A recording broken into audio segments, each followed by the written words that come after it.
Is Project 2025 the answer to taming big tech or just another shot in the dark? Let's dive in and see if we can find out. Welcome back to Beyond the Bill Number. Today, we're delving back into Project 2025, the sprawling conservative agenda from the Heritage Foundation.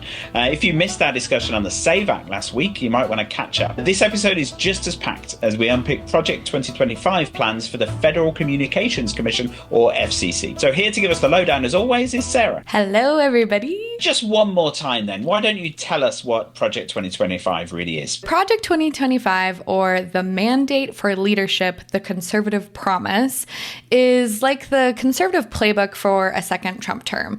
And it's this 800-page document that's just full of policy proposals aimed at overhauling the government. And the plan includes major reforms on four main fronts. And the first is restoring family values, then dismantling the administrative state, defending national sovereignty, and securing individual rights. And basically, this entire project is a roadmap for conservatives to kind of hit the ground running if Trump wins the election. And it's become a major attack line for Democrats in the election. It's obviously surfaced a ton on social media, and it's kind of, taken the presidential debates and the campaign trail and, all these questions by storm. And the Trump campaign is trying to distance themselves and their candidate, Trump, from it. But Paul Dans, the Project 2025 director, has also stepped down to focus on campaigning for Trump full-time. And of course, the selection of J.D. Vance as Trump's running mate didn't really help the argument that the Trump campaign didn't know anything about Project 2025 because he wrote the foreword for the book by one of the principal architects of 2025, Kevin Roberts. It remains a major insight into the conservative thinking that we might see if Trump does win the election and take on the White House. Thanks. So today then we're talking about social media and how we use it in particular. So it's a huge topic, and particularly in the UK at the moment. It's a huge topic, basically because of sort of recent events. So we've recently had a lot of sort of civil unrest spreading around a number of cities. It seems to have died down recently, so hopefully we're over the worst of it. But it was started after the stabbing, a terrible incident where a number of small girls were stabbed at a Taylor Swift sort of dance recital type event, and three of them were killed. So it was a horrible event. But the perpetrator was 17 at the time, and so the police couldn't release any details about him because he was a minor. And on social media, there was this instant social media storm where people invented a fictional character who did this and said it was a Muslim and an asylum seeker, sort of an illegal immigrant. Completely untrue, all lies, but people believed it, and all this rioting sort of brought, sort of span out of control all over the country. People were attacking these hotels where asylum seekers were staying. They were attacking all sorts of different buildings, and it generally got very violent. A lot of police have been hurt. Now, the social media element of this, though, is that one of the main ringleaders of all these sort of lies and misinformation was a man known as Stephen Yaxley Lennon, or often known as Tommy Robinson. He changed his name to avoid his past. He has a lot of criminal convictions and the like. But he was banned from Twitter back in the day when it was Twitter.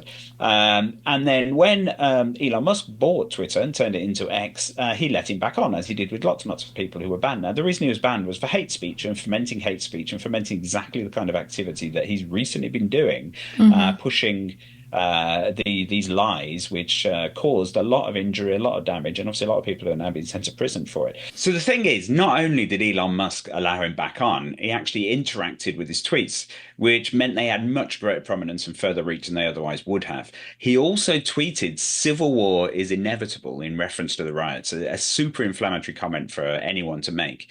This obviously attracted a lot of attention in the UK, and our government commented on it, at which point Musk engaged in this juvenile attack on the Prime Minister, calling him two-tier Keir, a reference to accusations that the police have different approaches for different types of protests, i.e. they police right-wing marches more harshly than left-wing ones, which is completely unfounded.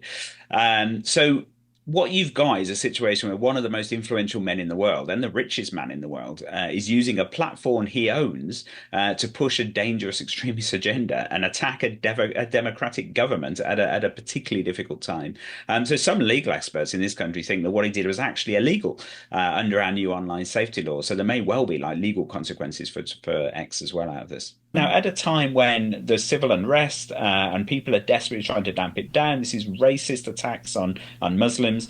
It was seen as being a completely sort of An unacceptable instigating, thing yeah. for anybody to do, and particularly for somebody in Musk's position. So that's now obviously kicked up a lot of discussion in this country about how exactly we regulate organizations like Twitter, and it's a very, very tough ask, really. But something needs to be done. It is so interesting where we are today because it feels like, I'm a millennial. I played outside and touched grass, like everybody likes to say. And then, the internet and social media really kind of came to their rise once I was in middle school. I had a childhood without social media, really. I had, not a ton of technology. My mom was not big on the tech. We, had trampolines and soccer balls. But once, I was in middle school, high school, like I definitely was online with social media. And I used to be a really heavy Twitter user. And I loved Twitter. I loved the discourse on there. I obviously got a lot of political information there, but I like the news. I like being informed about what's happening. Yeah. And so I was a very heavy Twitter user back in the day. And it is so interesting how, in my opinion, we could have only ever gotten here. Have you ever listened to the Reply All episode about the woman who accidentally created the incel community? Are you familiar with that? I don't think so. This woman was getting interviewed by Reply All, and she is the person that is kind of credited with the terminology incel or involuntary celibate. And she was looking for community online. She was wanting human connection, couldn't find it. She was very upset about it and was taking it in this way of reaching out for community, reaching out for connection, and ended up finding this community because, I don't remember how long ago this was, but, it's a decent amount ago, like maybe, a decade or more. And they were called the incel community. And then she left the community because she found a partner. And then like years later, kind of checked back in on the community, and it was this really hateful, really spiteful, really anti-woman situation. And she was like, whoa, how did that happen? And it's so interesting because especially when we think about algorithms and how all this stuff works and what we're looking at, it's like, of course, we are getting into places where something that could have started like Twitter or like this woman's forum post about wanting to have human connection, things can start with the best of intentions of community, sharing knowledge, building, being informative, but then take it over by the wrong hands, as in, the forum or even what Musk has done with Twitter. Yeah. I'm not on Twitter anymore. Every time I go on there, there's content I really don't want to be looking at. I liked Twitter because it was jokes, puppies, and news. Exactly. Yeah, it used to be fun. Yeah, exactly. The ideal solution would be if people could agree that we're going to be nice to each other, right? If we could agree that we will treat people online the way we treat people that we meet in the street, in person. If you bump into a stranger in the street, you don't start ranting obscenities at them. Right. So why would you do that online? Yes. And that's sort of the space we need to get to. But it's very obviously that's probably asking a little bit too much. So at the very least, we could ask that the social media companies act responsibly. They have a sensible approach towards sort of moderation and curation, and that they do have some ability to block the very, very worst of this speech. I agree, and it's interesting to see how those practices were implemented 5 years ago and then where we are today, and especially with Musk taking over Twitter and getting rid of all of the kind of moderation policies and those types of things and really leaning into Section 230, which we will talk about here in a sec. You do have a growing movement of people like Musk who are say absolutists when it comes to free speech and saying anybody should be able to say anything they want, which is crazy because that's never been what free speech is. Right. And he knows that. Right. but he's pushing a particular agenda here. Yes. So yeah, all right. So having spoken about all of that, then accepted the fact that we have a big issue here, that whoever forms the next government, they are going to have to tackle it. Let's turn back to the Conservative plan for this from Project 2025. So. Tell us then, how does this project plan to tackle big tech through, in particular, the FCC? Yeah, so Project 2025 has a section of the 800 pages that specifically focuses on the FCC. And this is just one little piece of it. So it's actually one of their first initiatives, but it is how the FCC can play a role in reining in big tech, is how they phrase it in their document. And their plan is to target several different areas of what they think is helping big tech kind of be these monopolies, be these really influential forces in our lives, where we think that the FCC might be able to kind of put in some regulations and help with this. So the first is reforming Section 230. The second is enforcing transparency rules. And then the third is pushing for more accountability from these tech giants. And they really want to clarify that Section 230 immunity doesn't cover all content decisions, and implement some new rules that require these platforms to engage in transparency about how they're moderating content, if they are at all. So what exactly is Section 230, and what does Project 2022 want to do to change it? So Section 230 was actually created as part of the Telecommunications Act of 1996, and it's frequently called the 26 words that made the internet. And it's called that because it essentially is what made it possible to have the internet that we have today. And we can actually read it out because, again, it's just 26 words. So, no provider or user of an interactive computer service shall be treated as the publisher or speaker of any information provided by any other information content provider. Essentially, the way that Section 230 lives in our current space, which is not 1996, we're almost 30 years later from when this was originally enacted, is it protects tech platforms from being liable for user-generated content. And I don't think anyone in 1996 could have ever thought of the social media world that we live in today. But Project 2025 really wants to reform this by making it clear that this immunity does not apply to all content decisions, and they want to create guidelines that outline when these protections are appropriate to apply to big tech, and kind of anyone who's making something online, and ensure that the platforms aren't using this immunity to avoid responsibility for their moderation practices. That's fascinating, isn't it? Because it's quite rightly called the 26 words that created the internet, and you mess with this at your peril. So there have been many things proposed over the years for how this could be improved and better reflect the world we live in. But the devil is in the detail, isn't it? So exactly what speech is protected and what isn't? Is it about the politics? Is it about the views? Or is it about obscenity and who gets to define what that obscenity is? So it's a super problematic sort of change to make, and in particular, how are you going to implement it? What exactly effect? What would be the impact of this on all of those sort of tech companies there? So it's it's a sort of an interesting proposal, certainly. So, but what about transparency then? So, how does Project 2025 propose to increase transparency? Yeah, so Project 2025 is pushing for the FCC to impose new transparency requirements for big tech, and this would essentially mean that mandatory disclosures about how content is moderated in the policy and practice that the company is kind of putting into place. And they want to make sure that platforms are very clear about how they handle content and provide the transparent process for users to appeal the content removal decisions. And so essentially, they want people to write out exactly what the policies are and then give very easy, accessible processes for people to be appealing anything that would be taken off. To your point of what this could mean in practice and who takes on all of this, there is something that is so dangerous here about publishing these types of things that you're not necessarily always thinking of if you're just using the internet is the ability to reverse engineer.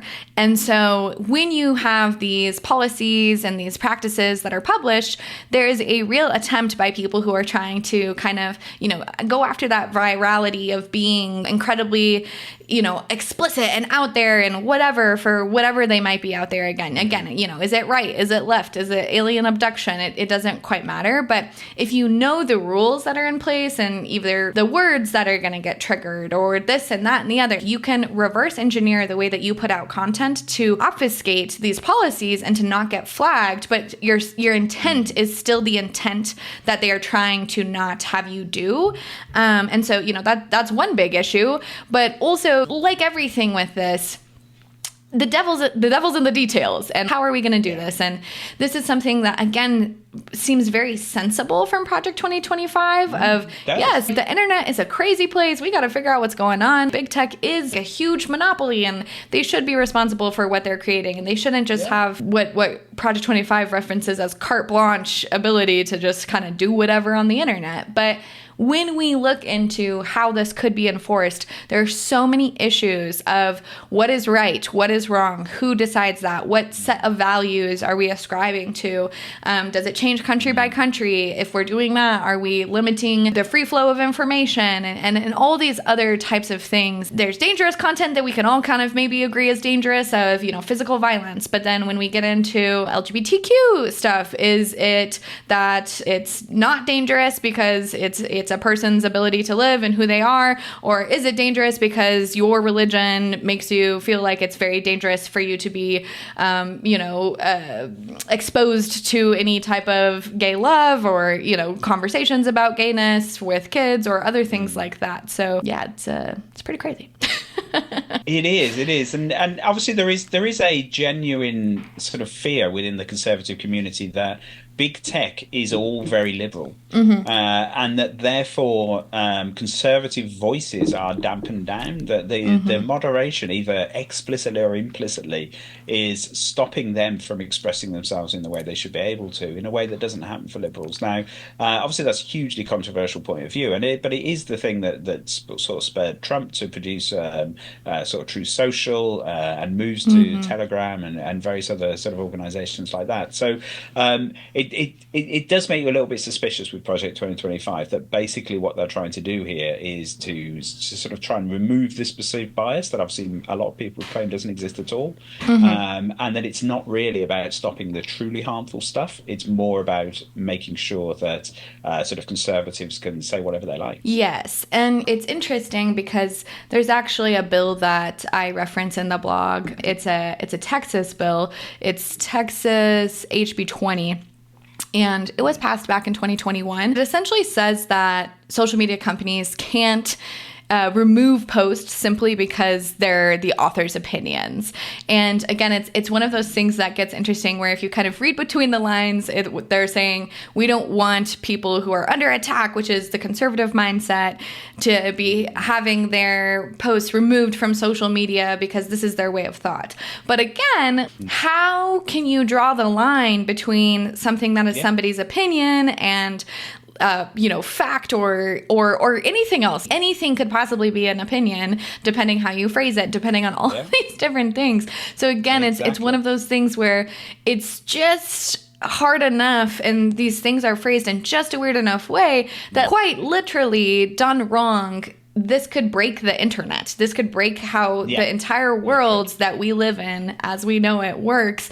And I don't think that this is something that people are really thinking about in the depth that they need to understand these implications. Absolutely, because it's not just the US, is it? And most policy implications will have most of the impact within the US, because obviously it's the US government. But when it comes to big tech, it's the whole world. The internet for the whole world really is controlled from the US, and all of these big tech companies, virtually all of them, apart from maybe a few big Chinese ones, are US companies. And so whatever happens here sort of impacts us all in all sorts of different countries around the world. It's sort of very interesting proposals. An interesting thing, there is part of Section 230 that says that users should be able to moderate the content and have those controls within their abilities. And generally, there's kind of stuff like that out there where you can report stuff or flag stuff or hide stuff, so you don't want to receive that type of content anymore.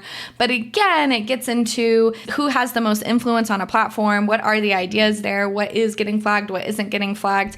And if we could all agree that we're going to be wonderful people and treat each other with kindness and respect, then maybe that would work. But again, it's in the in the fingers of the controller, eyes of the beholder in the fingers of the controller. I don't know. They also propose changes to user control and the Universal Service Fund. So what are those changes? To your point that you just made about how the U.S.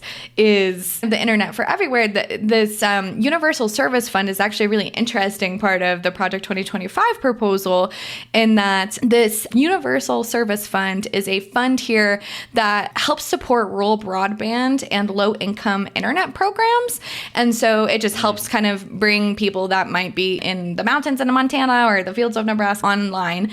And most internet companies have to pay into this because they are these platforms that they're benefiting from this fund that is getting internet out to these places.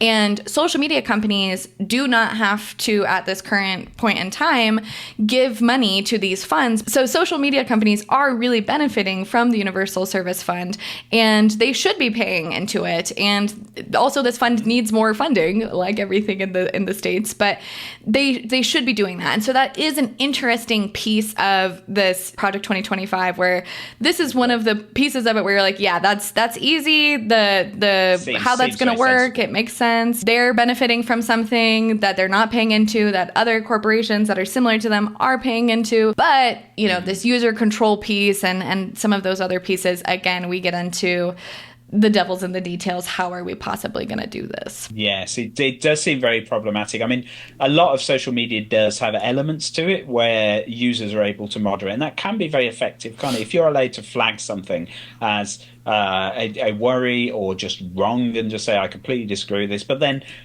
which user is right, which user's voices are reflected most heavily. It's quite difficult there, because you can have concerted campaigns by certain groups who can get large numbers of people together to say this is wrong when actually it might not be, or it's just a matter of opinion. So yeah, again, sort of quite problematic there. So we've spoken quite a lot about this. Are there any other potential risks and drawbacks that we haven't mentioned? It's also interesting because, like AI that we've been talking about, like so many other things, it is very hard to fully grasp what's going on here.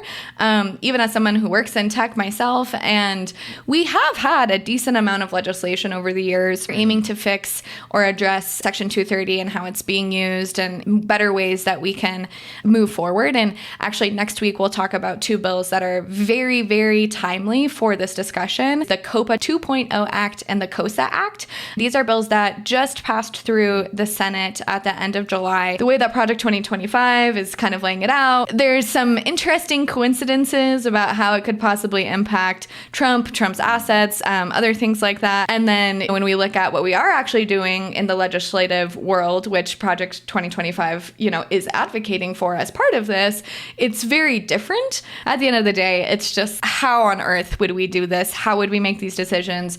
Whose values are right? Whose values are wrong? And it's madness. It's something that takes a lot more thought than the page and a half of the 800 pages of Project 2025 that was given to this idea. And it's certainly something that needs to be tackled in a sort of a very bipartisan way as well. So it's more worrying, and for either party, actually, either Democrat or Republican Party, to say this is the way to do it. There's going to be some sort of ideology in there. So the eventual plan to fix this needs to be transnational, and it needs to be bipartisan in the US. And it needs to be flexible enough to cope with changes to technology as well. A hugely important challenge facing the whole world that we need to get to grips with. Thanks very much for breaking it all down for us, Sarah. Fascinating. And I would obviously urge anybody to go online to Build Track 50 and read your blog, where there's a lot more detail about this. And thanks to everybody for tuning in. And don't forget to subscribe and stay up to date on the latest bills and policies shaping our future. Until next time. Thanks, everyone.